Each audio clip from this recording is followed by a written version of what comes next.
राही मासूम रजा जी के बहुचर्चित उपन्यास आधा गांव के पिछले एपिसोड में हम इसके 8th टॉपिक को कंप्लीट कर चुके हैं, जिसके तहत हमने जाना कि भारत पाकिस्तान विभाजन के बाद गंगौली की यंग जनरेशन किस तरीके से सब कुछ छोड़कर पाकिस्तान जाकर बस जाती है और यहाँ पर रह जाते हैं बुजुर्गवार और उन नौजवानों की ब्याहता पत्नियां जो बेवासा जीवन जीने के लिए मजबूर होती हैं और उन नौजवानों द्वारा पैदा किए गए बच्चे।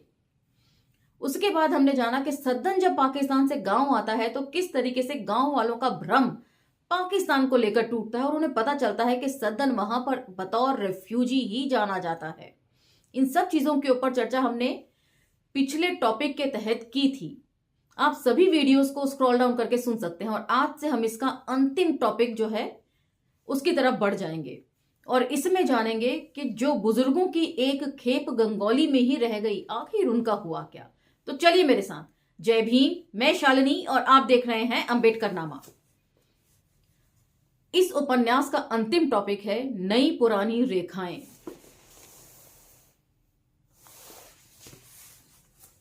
ना ही कुछ कम कराऊं, आप ते बहुते दाम मांगताड़ी, ग्राहक ने कहा। औरी तो के ई ना लौकत बाए कि हई कैसन जब्बन बाई।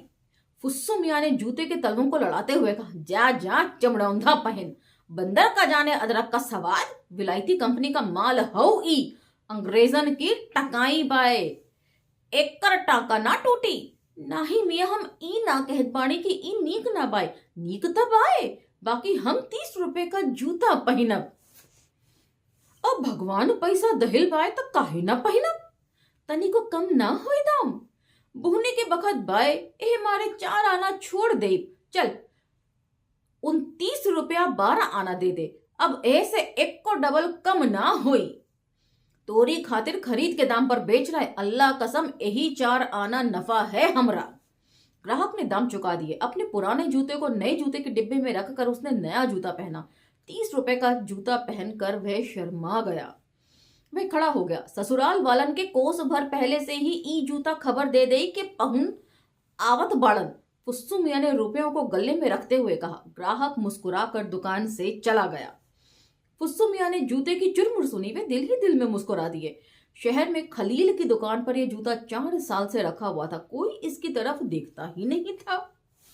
चुनाचे वह जो लगन के लिए माल उठाने गए तो उन्होंने 11.25 रुपए में वह जोड़ा ले लिया। उन्होंने सोचा था कि अगर नहीं बिका तो वे उसे मिगदाद को पहना देंगे और ये सोच लेंगे कि दामाद पर 11.25 रुपए खर्च कर दिए।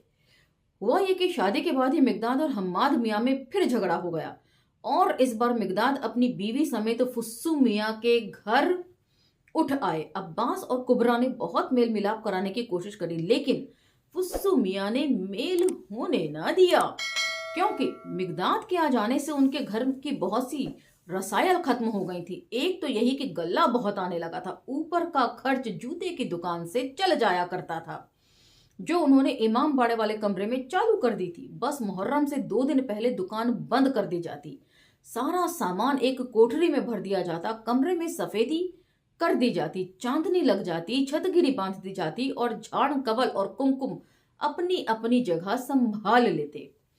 3-4 बरस पहले जब उन्होंने बशीर मियाँ के मशवरे पर दुकान खोलने का इरादा किया था तो मियाँ लोगों ने बहुत मजाक उड़ाया था कि एक तो पैबंदियों में बेटियां दी, जीती मक्खी निकली और अब जूते की दुकान खोलने का इरादा। फुस्सू ने फौरन तवारीख का हवाला दिया कि खुद हजरत अली ने भी जूते टांके थे।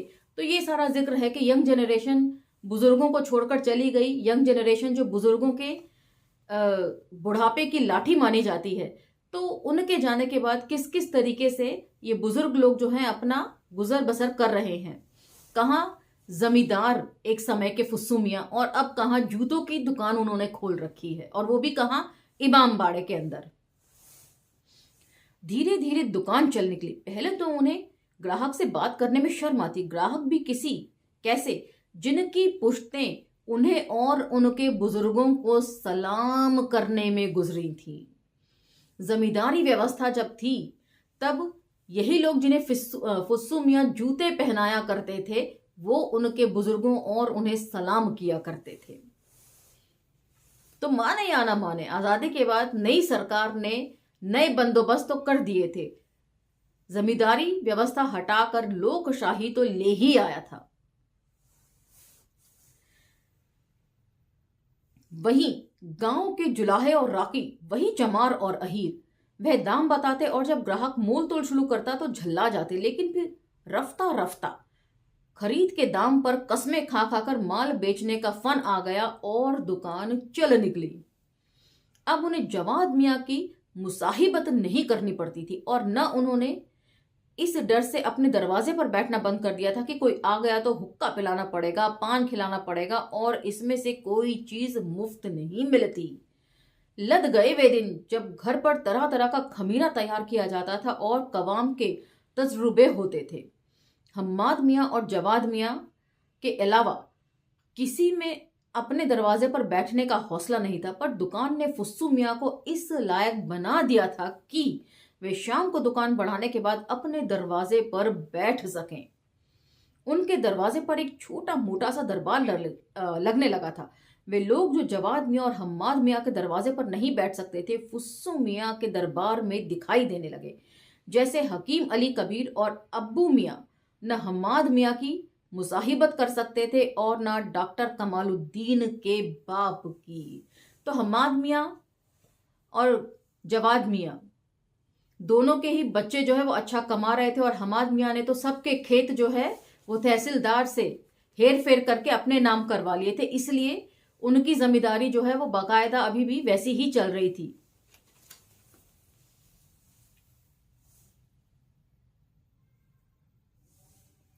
जमींदारी के जाने का मतलब यह तो नहीं कि पाबंदियों और हरामियों की मुसाहिबत की जाए, इसलिए इन लोगों ने अपने मर्दाने मकान में बैठना छोड़ दिया था। अब्बू मियाँ ने तो अपना मर्दाना मकान कम्मों को किराए पर छोड़ दिया था। उन्हें इसकी जरूरत नहीं थी। कम्मों को 2 बड़े कमरों की जरूरत थी। एक में वह खुद बैठता था और एक में उसका दवाखाना था, जिसमें 2 नौकर थे जो दिन रात दवाओं की पुड़ियां बांधते बांधते थक जाते। वह दोनों सैयदजादे थे। अब ये डिस्कोर्स बड़ा इंटरेस्टिंग है। कम्मू उन्हें बात बेबात पर डांटता रहता और वे चुपचाप उसकी बात सुन लिया करते थे। एक रोज उसने जरगाम को खास दवाखाने में दिलरुबा भंगिन के साथ चूमा चाटी करते पकड़ लिया। उसके लिए ये बात असह्य थी, इसलिए उसने वहीं खड़े खड़े जरगाम हुसैन जैदी उर्फ बल्लन इब्ने सैयद हुसैन अली जैदी को निकाल बाहर किया। तो कहीं ना कहीं उसकी दुखती रग पर भी हाथ रख गया था। कम्मो जो वैसे तो खालिस सैयद का बेटा था, लेकिन उसकी मां जुलाहिन थी, इसलिए उसे सारी जिंदगी जो है वो जिल्लत बर्दाश्त करनी पड़ी।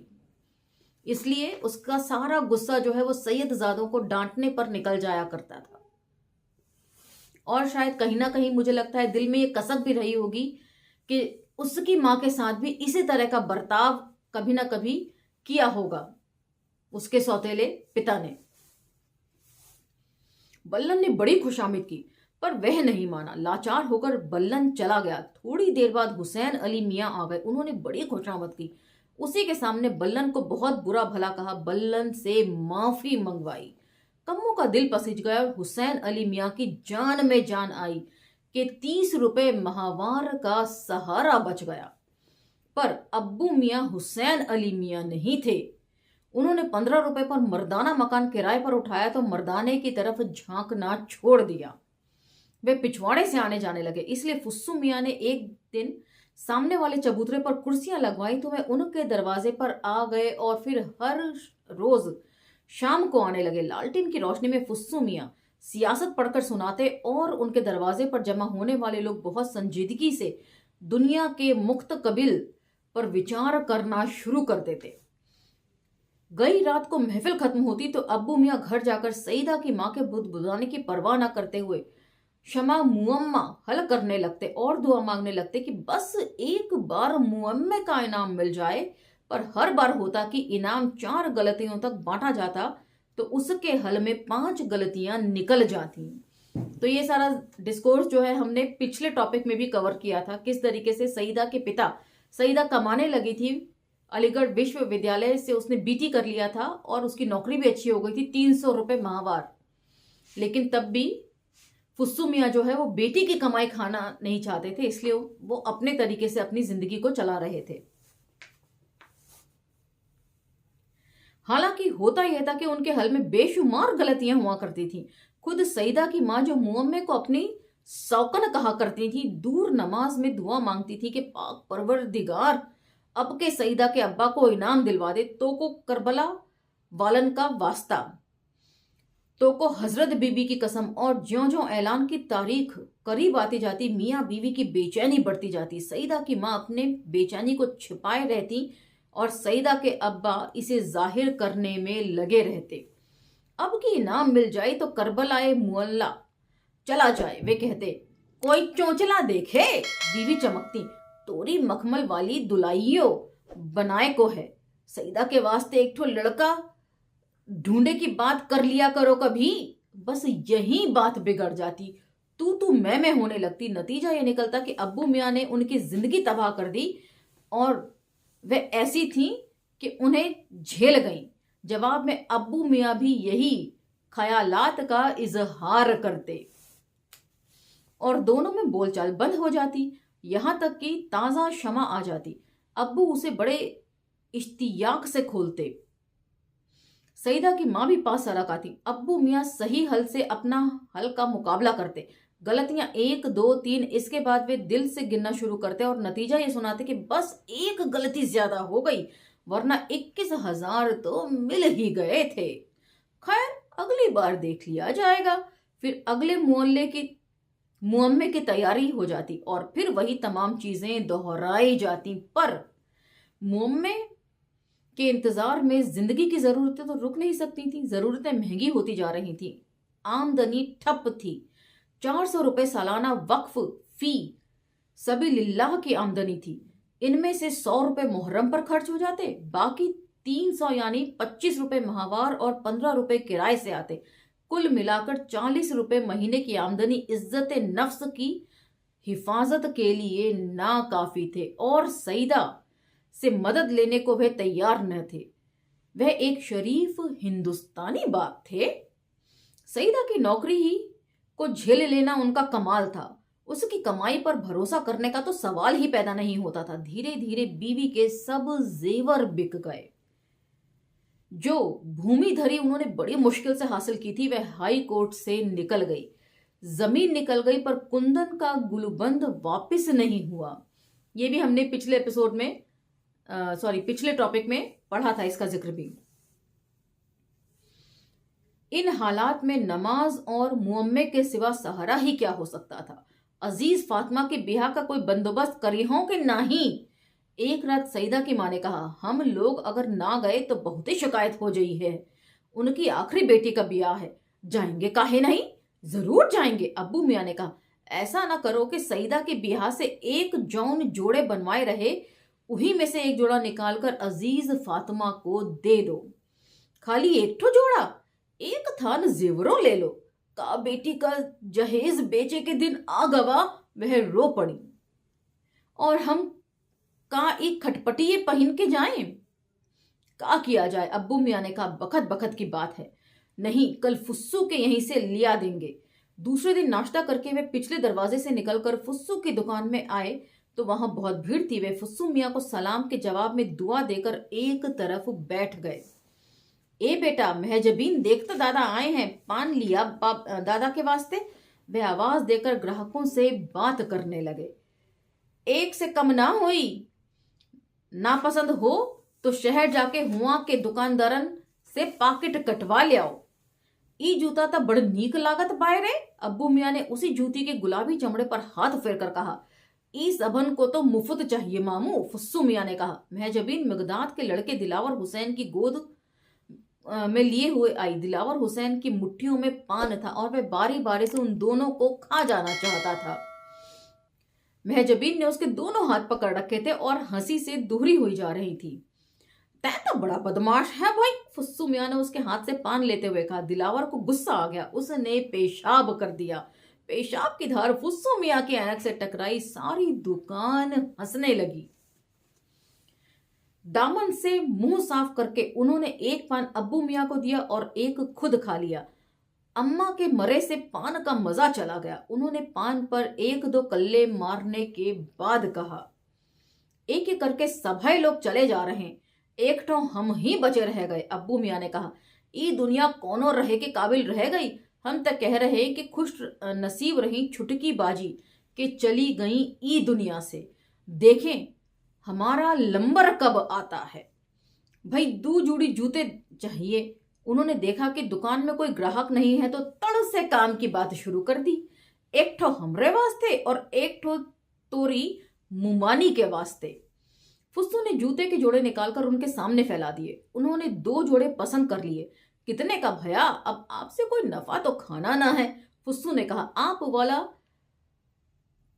17 रुपए का और मुमानी वाला 21 रुपए का, दोनों मिला के 38 रुपए भैया।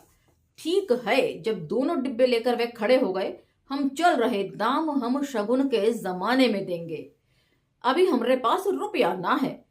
वह एक बार और भी ये कहकर जूते ले जा चुके थे, एक सईदा के लिए और एक सईदा की मां के लिए। फुस्सू ने इतना तकाजा नहीं किया था, पर यह रस्म ठहर गई तो बड़ी मुश्किल पड़ेगी। पर यह भी मालूम था कि वे छोटे मामू के हाथ से जूता छीन नहीं सकते थे। अब्बू मियाँ डिब्बे लेकर चले गए। फुस्सू मियाँ ने कॉपी में उधार टाँक दिया। हम्माद मियाँ और जवाद मियाँ के अलावा तकरीबन तमाम मियाँ लोग उनके मकरूज थे और वह किसी से तकाजा नहीं कर सकते थे। अब वह उन हुसैन अली मियाँ से तकाजा क्या करते जो अपने मकान के पर्दे की दीवार की मरम्मत ना करा सकते हों। सबका यही हाल था। हर घर में अंबारों बक्स थे। हर जनाने कमरबंद में कुंजियों का भारी गुच्छा था और बक्स खाली थे। तालों की कोई जरूरत ना थी, पर औरतें कुंजियों की गुच्छों से चिमटी हुई थी, क्योंकि वही उनकी खुशहाली के जमाने की यादगार रह गए थे। ये कुंजी फलां बक्स की है और ये कुंजी फलां बक्स की, ये कुंजी फलां बक्स की थी और ये फलां की है और थी। ये 2 लफ्ज भी कितने अजीब हैं। एक जिंदा है और दूसरा लाश की तरह भारी है। गुच्छों में फंसी हुई हर कुंजी एक लाश थी और उत्तर और दक्कन की सैलानियां इन लाशों से चिमटी पड़ी थी। इन कुंजियों का नगमा उन्हें जिलाए हुए था, वरना उनकी आंखें तो कब की बुझ चुकी थी और उनकी कमरें मतलब कमर बेटियों की कुंवारी जवानियों के बोझ से दूरी हुई जा रही थी। इसलिए उनका वक्त बेटियों को कोसने में गुजरता और बेटियां इस कमरे से उस कमरे में छिपती फिरती थीं, क्योंकि घर अब भी उतने ही बड़े थे और उनमें यादों की चुड़ैल दिन रात नाचा करती थीं। जवाद चा फुन्नन चा के हाथ फिद्दू का पयाम भिजवाई न है। हुसैन अली मियाँ ने एक रात अपनी बीवी से कहा, इनकी शामत आई है क्या? उनकी बीवी चमकी, अब ई जमाना आ गवा के सैदानियन के वास्ते हरामियन का पयाम आवेगा। उन्होंने सवाल किया। हाँ, हुसैन अली मियाँ ने जवाब दिया, और हम मानो लिया कहे मारे कि सबको अल्लाह पैदा के हिस्स हरामी है तो एमे ओ का कसूर है। जब कबूले है कर लिए है तो पूछ काय को रही हो। पूछ ई रहे कि जवाद चा जरगाम का रिश्ता भिजवाइन है जैनबिया के वास्ते। हाँ, मजबूती से पकड़े रहिए दोनों रिश्तन को, कहीं कोई चुरा ना ले जाए। हाँ। वह किबला रूह हो गई। हे पाक परवरदिगार, उठा ले हम में, अब का दिखाए को जीता रहे हैं तो को शुआ दाए करबला का वास्ता। हम ई कह रहे हैं कि हमें ए से गरज है कि लड़कियां आराम से रहें, कि ए से मतलब है कि कोई लुच्चा बाकी खरो हड्डी वाले से ओ को बिहा दे, चाहे ओ की जिंदगी रौद कल्पत गुजरे। कोई कायदे से देखे तो हम सभी हरामी हैं। तू से मौलवी साहब पूछ आए रहे निकाह के बखत तो तू हाँ हाँ कहे रही हो। तो मतलब किस तरह की दलीलें दे रहे हैं फुस्सू मियां। जब अपना मतलब आ गया और बेटियों का ब्याह नहीं हो रहा है तो दागी खानदान में भी वे ब्याह करने को तैयार हैं। या इसे राही मासूम रजा जी ने कहा है कि जमींदारी का तकाजा था कि हड्डी देखी जाती थी और अब जमाना बदल गया है, इसलिए लड़कियों का सुख चैन देखना ज्यादा जरूरी है। और फिर यह एक बड़ा पेचीदा सा सवाल है जो फुस्सू मियाँ ने अपनी पत्नी से कर दिया है कि जब मौलवी लड़कियों से उनकी हाँ पूछने जाते हैं तो लड़कियां हाँ थोड़ी करती हैं, उनके बिहाफ पे कोई और ही लड़की हाँ बोल देती है। तो इस तरीके से तो शादी उस लड़की से होनी चाहिए जो हाँ बोलती है। फिर से सुनिए, कोई कायदे से देखे तो हम सब हैं हरामी हैं। तू से मौलवी साहब पूछ आए रहे निकाह के बकत तू हाँ हाँ कह रही हो। हम ना कहा रहा था ओसे का। बीवी ने कहा खाला ते कह ही दिन रहा। अब बीवी कह रहे हैं कि अगर मैंने नहीं कहा तो क्या हो गया, मेरी खाला ने तो कह दिया था। मौलवी साहब तू से पूछे रहे। हुसैन अली मियां ने कहा खाला का निकाह ना हुए वाला रहा कि ऊ बोल दी टाइम से। अपने निकाह में ऊ होना बोली हुई हैं। तो अब दलील दे रहे हैं कि तुमसे मेरी शादी होनी थी, तुम्हारी खाला से नहीं, जो खाला ने हामी भर दी।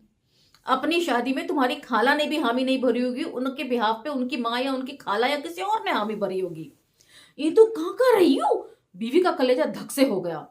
इस्मत की सारी दीवारें नीचे आती हुई दिखाई दी। हम ई कह रहे हैं कि हरामी तो सभे लोग हैं, बस फर्क ई है कि कोई की मां सैदानी है और कोई की रहमुनवा बो। 100 बात की एक बात। तू लोगन की किस्मत में तो हरामी बच्चा पैदा करना लिखा गया है। ऊ हरामजादी जवाद चा के साथ ना रहे लगी होती तो रहमनवो से हरामी बच्चा पैदा करती। ए भाई ऐसी बात मत करो। ई तो हम तुम्हें एह मारे बता रहे हैं कि फिद्दू और कामिला का रिश्ता हो जाए तो कोनो हरज की बात ना है। यही मारे हम सोच रहे हैं कि जरगाम और जैनबिया का रिश्ता मान ले। कम्मू से काहे ना कर देते हो। तो मतलब अगर बात कमाई की ही आ गई है तो फिर कम्मू से कर दो। डॉक्टर कमालुद्दीन, उसकी तो कमाई और भी ज्यादा है, ओहो लाट साहब हैं। हुसैन अली ने कहा वो सईदा से करी हैं और सईदा की जूती को कौन गरज पड़ी है।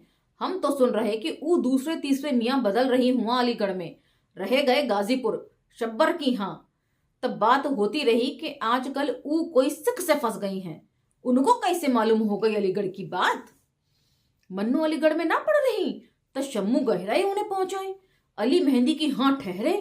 सब तमाशा देखी न अपनी आंख से। ऊ कलब जाती है, अंग्रेजी बोलती है, अंग्रेजी खेल खेलती है। उन्हें कोई जरूरत है ब्याह करे की। 300 तनख्वाह है और उतनी ऊपर की आमदनी हुई है। अब्बू चा वैसे ही गरीब बने हैं। एक तो जमींदारी गई तो उतनी ये बड़ी एक तो जमींदारी मिलो गई। मतलब किसी दूसरे की लड़की को के बारे में गलत सलत बातें कर रहे हैं कि एक जमींदारी चली गई तो क्या बेटी के नाम पर दूसरी जमींदारी मिल गई है जो जगह जगह मुंह मारती फिर रही है। अरे कोई की लड़की को ऐसे मत कहो, बीवी ने कहा। तो हरे लड़की जवान है, हमरी लड़की को कोई का कह सकता है जी। उनकी लड़की कामिला उस वक्त रहमत जुलाहे के लड़के बरकतुआ उर्फ मोहम्मद बरकतुल्ला अंसारी की निगाहों से बेतकल्लुफ जंगले के सामने खड़ी हुई थी। बरकत जो अलीगढ़ में पढ़ता था बड़े फूहड़पन से कोई फिल्मी गाना गुनगुना रहा था जिसकी आवाज कामिला तक आ रही थी। पर कामिला जब भी उसकी तरफ देखती हुए घबरा कर दूसरी तरफ देखने लगता। यह तमाशा पिछले साल से चल रहा था। हुआ यह कि कामिला अब्बू मियाँ की मजलिस करके लौट रही थी। रात का वक्त था। एक कुत्ता उसकी ओर लपका। वे या अली कह के एक तरफ झुकी तो बरकतवा की गोद में आ गई। यह लम्स बड़ा लजीज था। फिर बरकतवा उसे घर तक छोड़ आया। हुसैन अली मियाँ की बीवी ने एक पान खिलाकर उससे सईदा के बारे में बातें भी की। दूसरे दिन कामिला जंगले के पास यूं ही खड़ी हुई थी कि बरकतवा की से आंख लड़ गई। बरकतवा ने एक बच्चे की तरफ देखकर कई आवाजें निकाली। वह मुस्कुरा दी। फिर यह होता रहा कि बरकतवा खिड़की के पास आता तो कुत्ते की बोली बोलता। न बरकतवा ने कभी कोई बात की और न कुमिला ने। बस दोनों एक दूसरे के वजूद से बाखबर हो जाते। उनके लिए शायद यही बहुत कुछ था। फिर बरकतवा चला गया और कामिला गर्मियों की छुट्टियों की राह देखने लगी। बरकतवा ने भी साल भर अलीगढ़ में कामिला को याद किया। जाहिर है कि खत लिखने का कोई सवाल ही पैदा नहीं होता था, पर उसने तय कर लिया था कि इस बार वह कामिला से बात जरूर करेगा। फिर खुदा का करना ऐसा हुआ कि उन्हीं दिनों जब जुदाई का दर्द बहुत तेज था, उसके दादा का इंतकाल हो गया। अपने दादा से उसे कोई खास मोहब्बत नहीं थी। बूढ़े को गालियां बकने, खांसने, गाढ़ा गाढ़ा बलगम थूकने और नमाज पढ़ने के सिवा और कोई काम ही ना था। फिर भी वह भागा भागा आया और अब पहली फुर्सत में जंगले के सामने जाकर उसने कुत्ते की आवाज निकाली। कामिला झट से आ गई और फिर वही तमाशा शुरू हो गया। उसके सारे प्रोग्राम धरे रह गए। वैसे उसने अलीगढ़ में अपने दोस्तों को अपने और कामिला के इश्क के बारे में बड़ी बड़ी बातें बताई थी। ज्यादा जोर इस पर था कि उसकी माशूका खरी सैदानी है। पर अब उसकी जबान बंद थी। हजारों रटे रटाए अफसानी जुमले उसके दिमाग में केंचुओं की तरह कुलबुला रहे थे, पर उन्हें निकलने का रास्ता नहीं मिल रहा था, क्योंकि जबान तो साला एक फिल्मी गीत से चिपक कर रह गई थी। फुन्नन मियाँ को आता देख उसे हट जाना पड़ा। तो आज का एपिसोड हम यहीं विराम देंगे। किस तरीके से सईदा के लिए गलत सलत बातें गांव के सभी बुजुर्ग बोला करते थे, लेकिन अपनी लड़कियों को वो नहीं तौला करते थे। यही इसका मर्म है। अब इससे आगे का जिक्र जो है, फुस्सू मियाँ आए और फिर क्या हुआ, फुन्नन मियाँ आए और फिर क्या हुआ, इन सब चीजों के ऊपर हम अगले एपिसोड में चर्चा करेंगे। अब मुझे आज्ञा दीजिए और इंतजार कीजिए अगले एपिसोड तक का। धन्यवाद। जय भीम।